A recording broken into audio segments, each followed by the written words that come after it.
वंदन करूं अरिहंत को,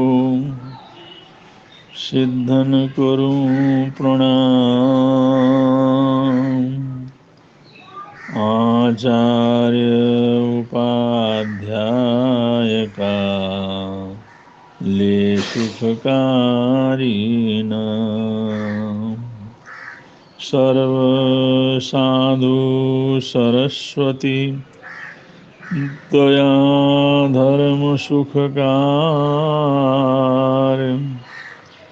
महावीर भगवान को मन मंदिर में धार।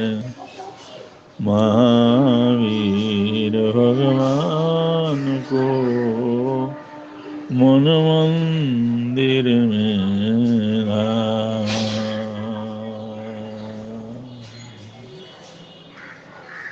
गांव में रहने वाले दो भाई, बड़े का नाम विवेक था और छोटे का नाम विराट था। सामान्य परिवार था। माता पिता ने उनको अच्छे संस्कार दिए। कोई धंधा व्यापार कारोबार तो बहुत नहीं बढ़ा, और अपनी छोटी मोटी जो खेती का काम था वो करते थे। आराम से अपनी जिंदगी चल रही थी। समय आने पर माता पिता जिस समय नहीं रहे तो दोनों भाइयों ने सोचा, चलो हम कुछ, दोनों भाई बड़े आराम से रह रहे थे। बड़ा जो विवेक था उसकी कोई संतान नहीं थी, वो मियाँ बीवी दोनों थे। छोटे वाला था विराट, उसका एक लड़का भी था और एक लड़की भी थी। ऐसे 4 जने वो थे, ये 6 जने। ये 6 का जीवन बहुत आराम से चल रहा था। तो एक दिन जो छोटा भाई विराट था वो सोचने लगा, मेरे बच्चे बड़े हो रहे हैं और बड़े भाई साहब के कोई बच्चे नहीं हैं, लेकिन अभी तो ऐसी कोई बात नहीं है, लेकिन आगे मेरा परिवार बढ़ेगा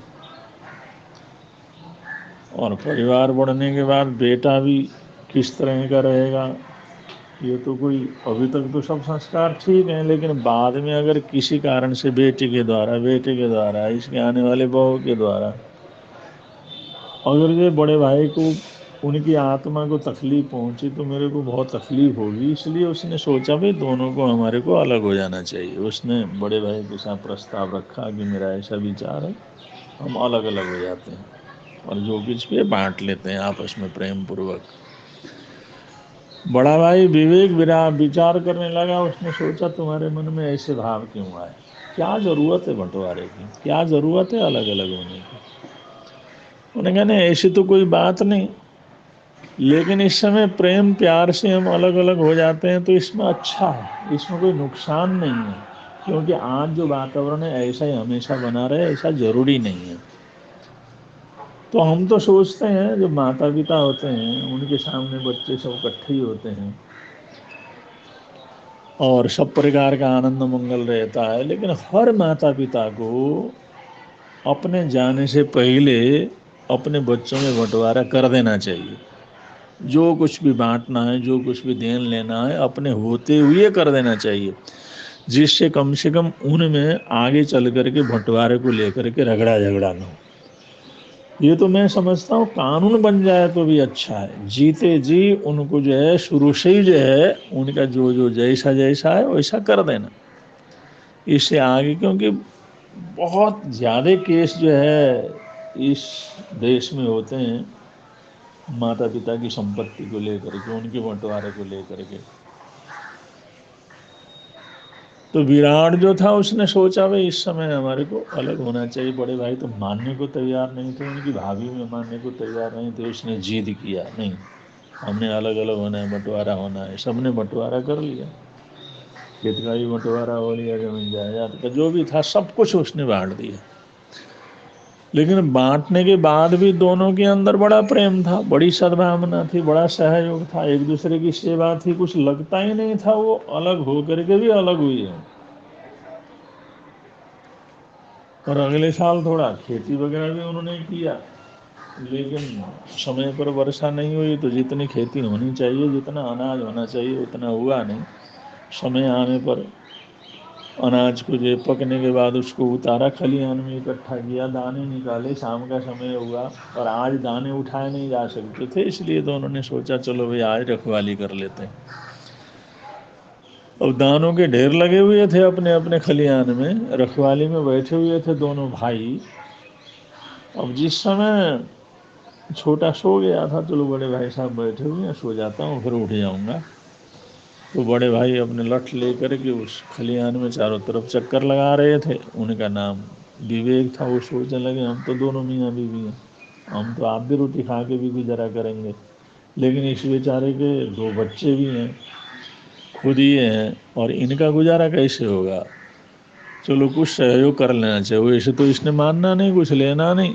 तो उन्होंने जो है, उसने इधर उधर देखा, कोई है नहीं, अंधेरा है, तो एक टोकरी उठाई, 20 टोकरी अनाज अपने अनाज की ढेरी से भाई विराट की अनाज की ढेरी के अंदर डलवा दिया। 20 टोकरी अनाज डालने के बाद थक गया। उसने सोचा चलो अब कुछ न कुछ तो हो जाएगा।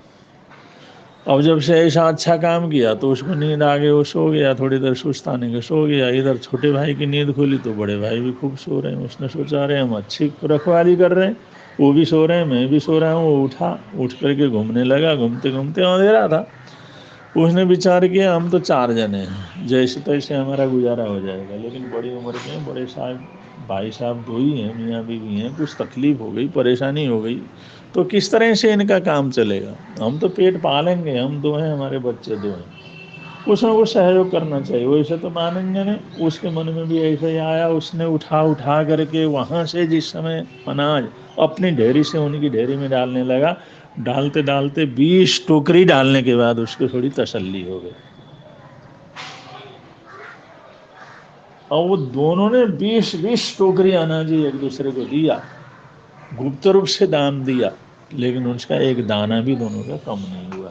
दान से कभी कम नहीं होता, दान से कभी खराबी नहीं होती, दान से कोई अफसोस की बात नहीं होती। सूरज इस समय छोटा घूम रहा था, उसने देखा भाई मैंने 20 टोकरी अनाज उधर डाला, लेकिन यहाँ तो उतना का उतना। वो भी बड़ा परेशान, बड़ा भी सोचने लगा मैंने 20 टोकरी दिया था, मेरे में तो उतना का उतना है। इतने को कुछ समझ में नहीं आया। वो बोलता है भाई साहब क्या सोच रहे हो। कहता भाई कुछ कुछ समझ में नहीं आता। छोटे को पूछता तू क्या सोच रहा हो, कुछ समझ में नहीं आता। अब जिस समय ये एक दूसरे की बात उन्होंने बतलाई कि मैंने ऐसा सोचा और 20 टोकरी अनाज उधर डाला, मैंने ऐसा सोचा इसलिए 20 टोकरी अनाज उधर डाला, ये जिस समय बात खुली तो दोनों की आंखों से प्रेम की गंगा यमुना ऐसे बहे और दिल के अंदर इतनी सद्भावना बढ़ी, दोनों गले मिले। तो भैया तुम्हारे होते हुए मेरे को कोई तकलीफ नहीं हो सकती। दूसरा क्या छोटा कहता तुम्हारे होते हुए मेरे को तकलीफ नहीं हो सकती। हमारा जो प्रेम है ना, हमारी सद्भावना है, तो एक दूसरे के प्रति सद्भावना है। ये सद्भावना इतनी बड़ी चीज है, इतनी बड़ी दौलत है। इस दौलत को पाने के बाद कोई दूसरे दौलत की हमारे को कोई जरूरत नहीं। तो प्रेम की दौलत अद्भुत होती है। प्रेम के अंदर देना होता है, समर्पण भाव रहता है, उसमें पाने की इच्छा नहीं रहती, लेकिन फिर भी उसको भर भर करके मिलता है। ये प्रेम की दौलत है, प्रेम का वैभव, प्रेम की समृद्धि जिसको मिलती है उसको सब समृद्धि मिल जाती हैं। इसलिए ये दौलत का मिलना जीवन की बहुत बड़ी उपलब्धि है। ऐसे दौलत को संभाल के रखें। इन्हीं मंगल कामनाओं के साथ, सद्भावनाओं के साथ अपने वक्तव्य को विराम दे रहे हैं। बोलिए भगवान महावीर स्वामी की।